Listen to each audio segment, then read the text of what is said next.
स्वागत है एक बार फिर आपका। आप देख रहे हैं कल वोटों की गिनती से पहले हरियाणा और महाराष्ट्र चुनाव का ये आखिरी अनुमान। कल महाराष्ट्र के साथ हरियाणा का फैसला भी होने वाला है। हरियाणा में किसकी सरकार बनेगी, किस पार्टी को कितनी सीटें मिलेंगी, वोटों की गिनती से पहले हुए एग्जिट पोल से आखिरी अंदाजा मिलता है। अब देखिए हरियाणा का एग्जिट पोल। हरियाणा में विधानसभा की 90 सीटें हैं।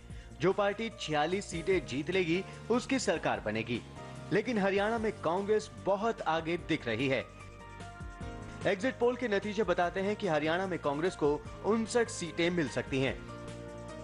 अगर ये अनुमान सही निकलता है तो फिर भूपेंद्र सिंह हुड्डा का एक बार फिर से मुख्यमंत्री बनना तय माना जा रहा है। दूसरी तरफ आईएनएलडी पार्टी के सुप्रीमो ओम प्रकाश चौटाला के लिए एग्जिट पोल बुरी खबर लेकर आया है।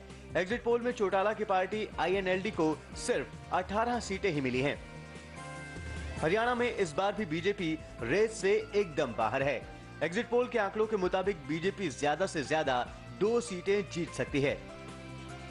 भजनलाल और उनके बेटे कुलदीप बिश्नोई की नई पार्टी हरियाणा जनहित कांग्रेस भी कुछ कमाल नहीं दिखा पाई। एचजेसी को सिर्फ 6 सीटें मिलने का अनुमान है। बाकी 5 सीटें निर्दलीय और अन्य के खातों में जा सकती हैं।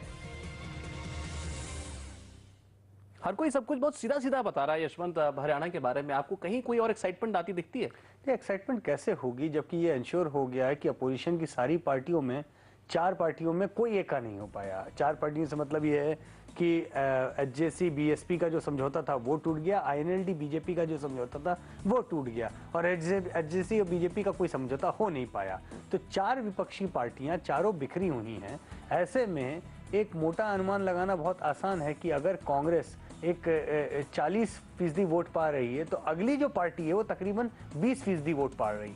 तो ये 40% और 20% के बीच में गैप इतना बड़ा है कि शायद हुड्डा जी की तो बल्ले बल्ले हर तरीके से वो कुछ भी नहीं करें तो भी। हालांकि मेरा अपना मानना यह है कि इस तरह के जब वोट गैप होते हैं उस समय कांग्रेस को इस समय हरियाणा में कम से कम 70 सीटें जीतनी चाहिए थी। और अगर 70 सीटें नहीं आती हैं तो इसका मतलब यह है कि कांग्रेस के अंदर भी सिर्फ डबल कम नहीं थी। तो कांग्रेस अपने ही बेंचमार्क से काफी नीचे पाने वाली है। कांग्रेस के लिए सिरदर्दी है, लेकिन हारे को हरिनाम है, जो जीता वो सिकंदर है। इसलिए हुड्डा जी की अभी चांदी है। तो हुड्डा जी की चांदी, हुड्डा जी की बल्ले बल्ले। और आज लगता है कि बहुत ज्यादा बेचैनी की रात उनके लिए होने वाली नहीं है। खैर, बेचैनी महाराष्ट्र के कई नेताओं को जरूर होगी और आज की रात उनके लिए होगी भारी, क्योंकि वहां अभी भी स्थिति स्पष्ट नहीं है। महाराष्ट्र के बारे में एक आखिरी राय लेंगे अपने मेहमानों से इस ब्रेक के बाद।